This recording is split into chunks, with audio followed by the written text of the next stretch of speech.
मित्रमैत्रिणींनो नमस्कार. Israel, America आणि Iran यांच्यामध्ये जो आता संघर्ष चालू आहे, जे युद्धजन्य परिस्थिती निर्माण झालेली आहे, हा संघर्ष, ही युद्धजन्य परिस्थिती अशी काही अचानक निर्माण झालेली नाही. त्याची मुळं ही 1979च्या इराणमधल्या इस्लामिक क्रांतीत आहेत. जेव्हा आयातोल्ला खामेनी सत्तेत आले आणि त्यांनी उघडपणे अमेरिका आणि इस्रायलला विरोध केला, त्यावेळेला ही ठिणगी पडलेली आहे. त्याआधी इराण अमेरिकेचा हा जवळचा मित्रपक्ष होता, पण क्रांतीनंतर सगळं समीकरण बदललं.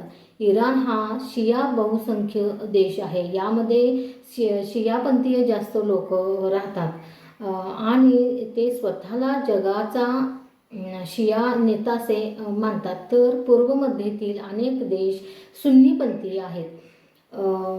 धार्मिक स्पर्धा, यात राजकीय वर्चस्वाची लढाई आणि प्रॉक्सी गटांना दिला जाणारा पाठिंबा, या सगळ्यामुळे तणाव अधिक वाढत चाललेला आहे. इराण लेबनॉन, सिरिया आणि गटांना मदत करतो आणि इस्रायलला वाटतं की इराण त्याला चारही बाजूने घेरतोय, त्यामुळे इस्रायल सतत सज्ज असतो.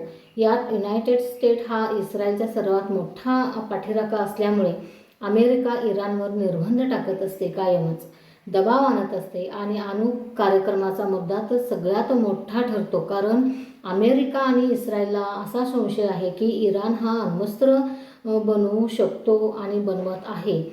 2015 जो अणुकरार झाला होता, पण 2018मध्ये डोनाल्ड ट्रम्प यांनी तो करार रद्द केला आणि तणाव पुन्हा वाढला.